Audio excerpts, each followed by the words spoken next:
Buenos días y bienvenidos a las entrevistas en Religión Digital. Hoy nos acompaña Javier Nadal. Javier, buenos días. Buenos días. ¿Qué tal? ¿Todo bien? Perfectamente. Un día lluvioso en Madrid, pero bueno, Madrid está bonito con la lluvia. Sí, está bien que llueva. Me encanta. Sí, ¿no? A mí también de pequeño me gustaba mucho que lloviera. Javier Nadal, aparte de un experto en lluvia, es el presidente de la Asociación Española de Fundaciones, que es un organismo que aglutina a buena parte de este sector en España. Un sector pujante que pese a la crisis pues está saliendo adelante de una manera bastante importante. Cuéntanos un poco, ¿qué es la asociación? Bueno, la asociación es un lugar donde participan a la que pertenecen las fundaciones que quieren. Representamos un buen sector de las fundaciones españolas. Por cierto, somos la segunda organización, la segunda asociación de Europa en tamaño. ¿Sí? La mayor es la asociación alemana. Nosotros tenemos 1.100 aproximadamente, 1.100 fundaciones en la asociación. Fundaciones en la asociación. En España habrá unas 9.500 fundaciones y, como digo, pues alrededor de 1.000, pero cubriendo una parte muy importante del volumen económico. Sí, porque no es lo mismo una pequeña fundación de una señora que dejó su pequeña herencia para que se hiciera algo a hablar de grandes empresas como, por ejemplo, Fundación Telefónica, donde tú también por ejemplo, eres el vicepresidente ejecutivo. Así es. Sí. ¿Cuál es el volumen real? ¿Cuál es la presencia real? Vamos a hablar primero de números, de los fríos números, en la sociedad de las fundaciones españolas. Es muy interesante porque no se ve mucho, pero hay muchas fundaciones. Como decía antes, hay del orden de 9.000, 9.500 fundaciones.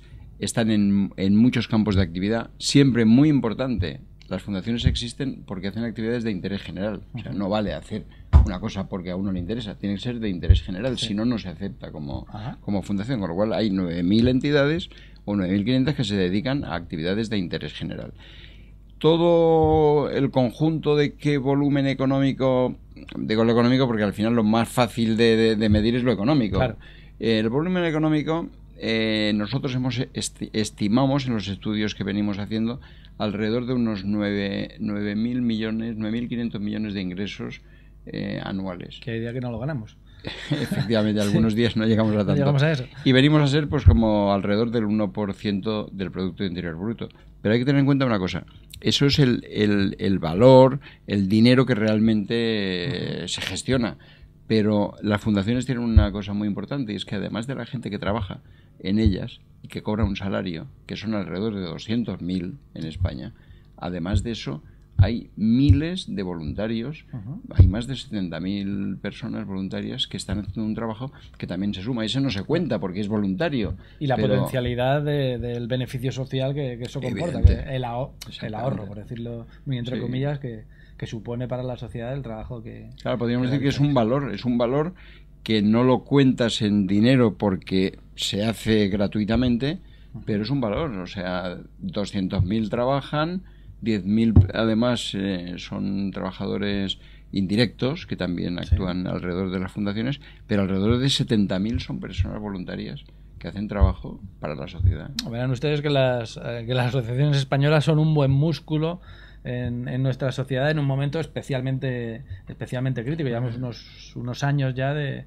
una dura crisis y podría parecer que bueno, cuando hay crisis hay muchos recortes en lo social, pero incluso ahí las fundaciones y en algunas obras sociales muy importantes en este país han intentado al menos mantener el legado de la obra cultural, de la obra social, de todo lo que tiene que ver con el trabajo para los otros, pese a la crisis. ¿Cómo estáis viviendo esta época?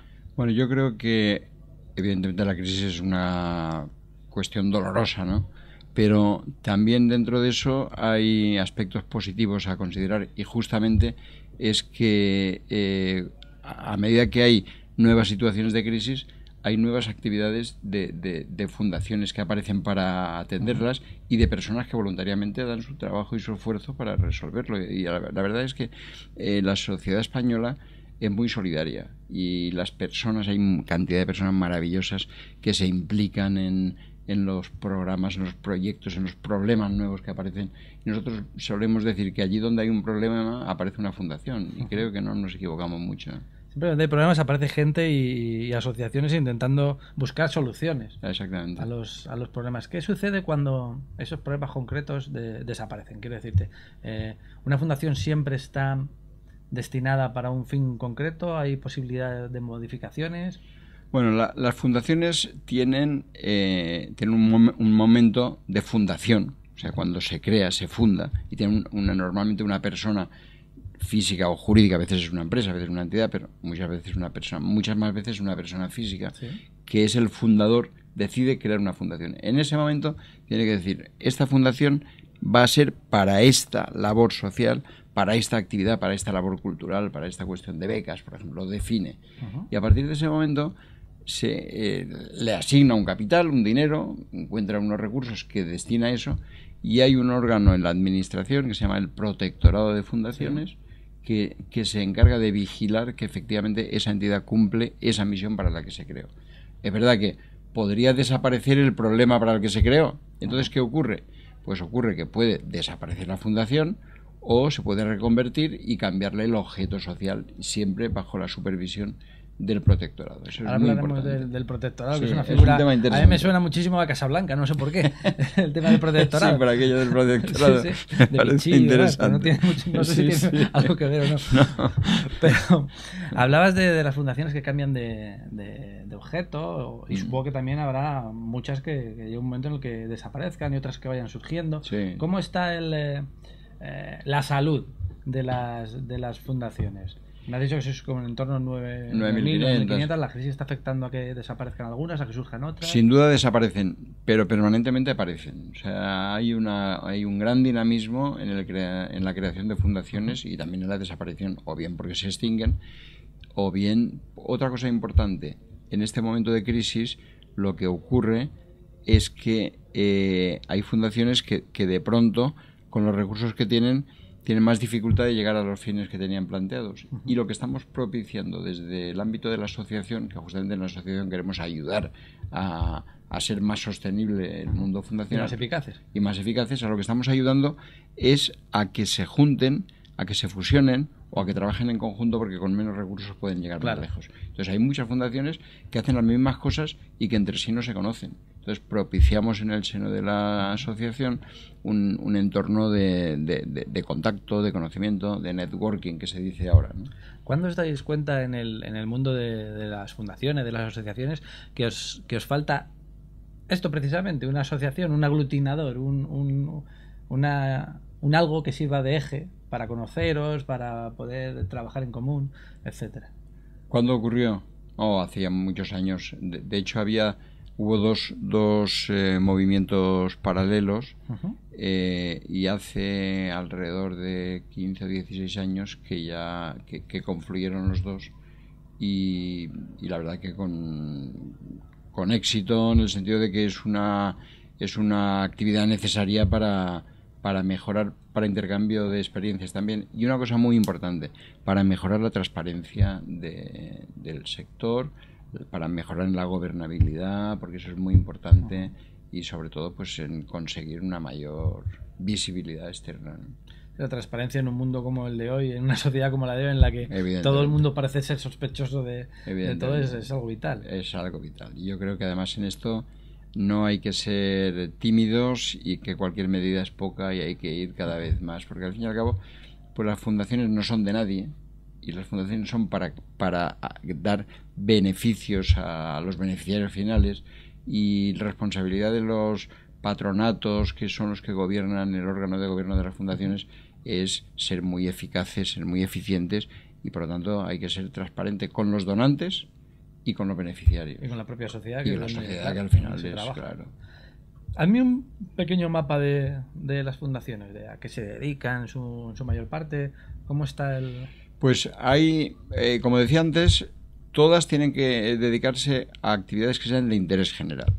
Dicho eso, ¿cuál es el territorio al que más se dedican?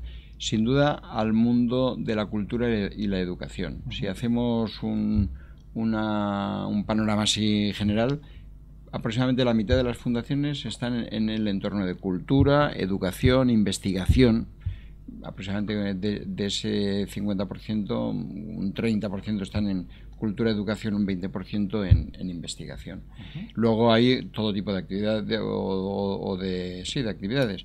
Por ejemplo, acción social como un 10%, hay alrededor de un 5% que se dedican a temas de salud.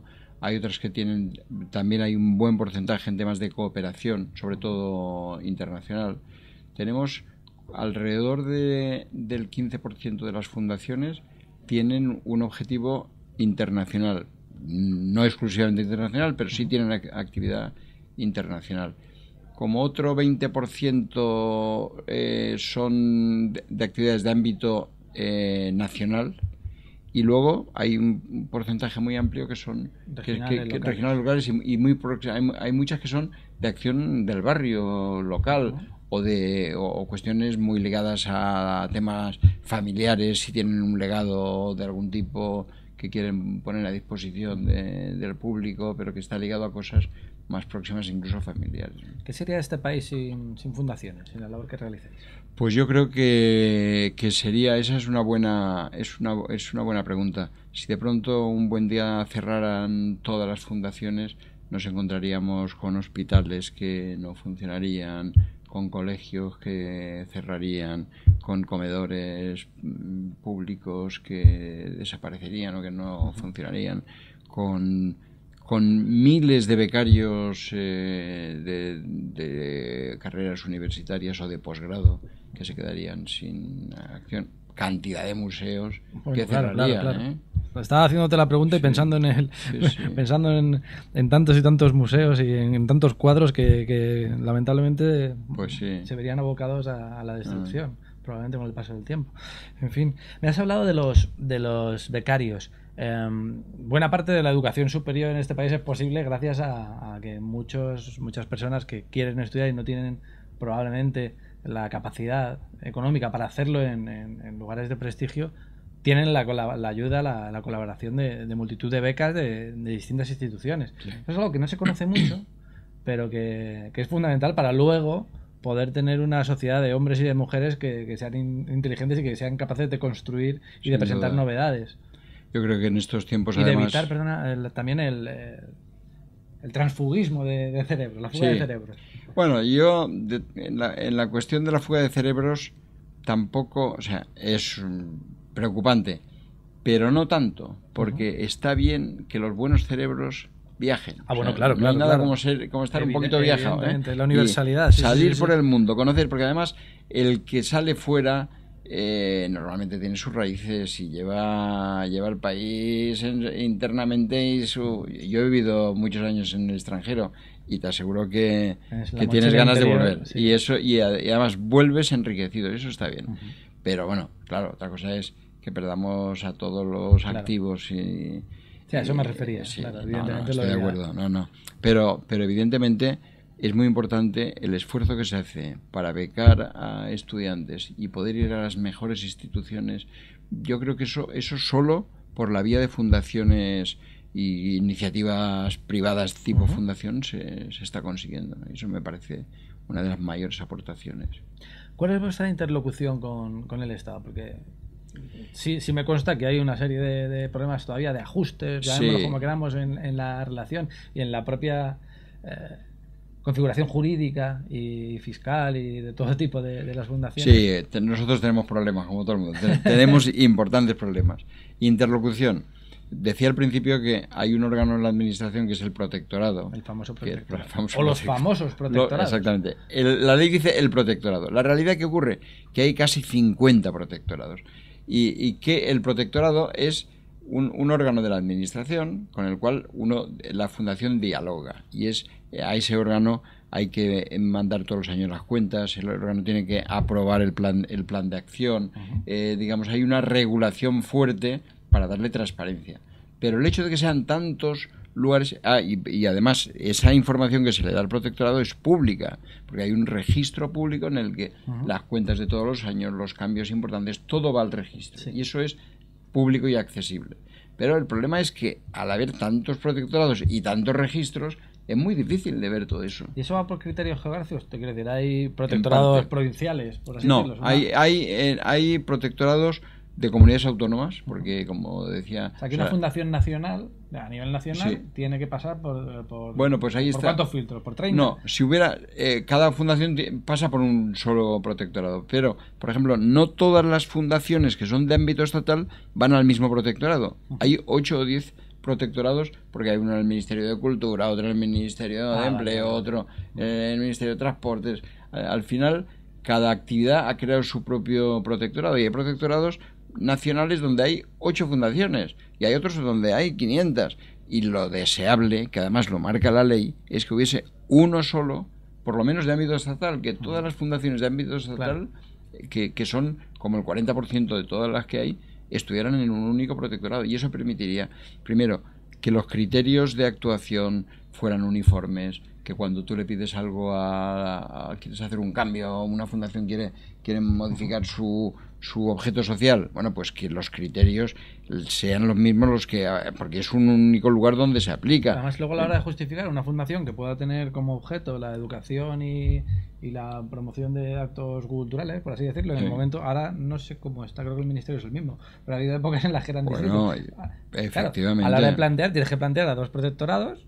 No, y al final la justificación económica también tiene que ser complicada, porque a lo mejor tienes una... No, pero estás solo en uno, que ese es otro problema. Por ejemplo, yo digo mi caso, el caso de la Fundación Telefónica tiene acciones en el campo de la educación, de la cultura, de la cooperación, pero como cuando se creó estaba en el campo de la cultura, estamos en el protectorado del Ministerio de Cultura, a pesar de que hagamos otro tipo de cosas, con lo cual las cosas de cooperación yo no las puedo o mi protectorado no tiene cómo compararlas con otro, exactamente, ¿no? Entonces no está bien, y esa es nuestra reivindicación primera, que estamos pidiendo que se cumpla la ley, que si la ley dice que haya un protectorado de ámbito estatal, que haya uno solo, pues que tengamos normas únicas.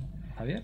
Sí, y además permitiría ahorrar costes, porque se juntarían todos los recursos, podría ser más profesional y tener y más eficaz, que al final también es de lo que más eficaz, de lo que se trata. Efectivamente. Hay otro asunto que en la rueda de prensa en la que presentasteis este informe del que hemos hablado de la radiografía de las fundaciones en España, también comentabais de cara al presente y al futuro, que es el tema de cómo los ciudadanos pueden ayudar a un determinado proyecto sin que ello suponga un coste adicional. O sea, el tema de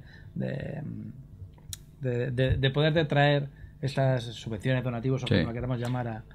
Eso es una reivindicación que nos parece muy importante. Actualmente, cuando cualquier persona da dinero para un proyecto de una fundación, tiene la posibilidad de desgravarse el 25% en la declaración de la renta. Está bien, es un apoyo interesantísimo. Y como decía antes, la población española es muy solidaria y hay muchos que lo dan sin pensar en que luego lo van a tener la desgrabación. Pero es verdad que si nosotros tenemos una petición, y es que decimos, oiga, ¿qué tal si los 150 primeros euros que dé una persona, que son 10 euros al mes, esos 150 primeros euros tuviesen una desgravación del 100%? De manera que iba a generar... O sea, y como digo, muchas personas lo dan sin pensarlo, pero si se lo dices, además te lo vas a desgravar, es mucho más fácil y no es tanto dinero, 150 euros por las personas que den, y para las fundaciones eso es un dinero fantástico. Y sobre todo lo que es más importante es que las fundaciones, que normalmente reciben dinero o bien de su fundador, que lo puso al principio, o a veces del sector público, de algunas subvenciones, no tanto, de empresas y de particulares, lo que es más estable y más seguro para un proyecto es depender de personas físicas. ¿Por qué? Porque las personas físicas, si te ponen el dinero para un proyecto, es porque creen en él, lo van a seguir y tienes la obligación de informarles. Y si te lo siguen dando, claro, es porque están contentos con la gestión que estás haciendo. En cambio, pues incluso una empresa que te puede dar una financiación importante un año, de pronto al año siguiente le van las cosas mal y la financiación puede caer a la mitad o a cero. En cambio, las personas físicas, incluso en condiciones de dificultad económica como ahora, como creen en un proyecto, lo siguen dando. Es muy difícil que se den de baja de esos proyectos. Y eso, la verdad es que es muy positivo también, explicando cómo las personas nos comportamos. ¿Y qué pedimos? Oiga, dennos una desgrabación, denle a las personas que aporten una pequeña desgrabación del 100% de 150 euros, que no es tanto, ¿no? Es importante tu reflexión porque además en un momento como en el que estamos, en lo que parece que todo está todo está en un montón de organizaciones, de instituciones internacionales, parece que el ciudadano como que está un poquito fuera, que el futuro, que vosotros planteéis que el futuro, o parte del futuro, la construcción del futuro, lo puedan hacer directamente cada uno de nosotros, que nos comprometamos además con el desarrollo de nuestra sociedad, que son temas que no convendría olvidar.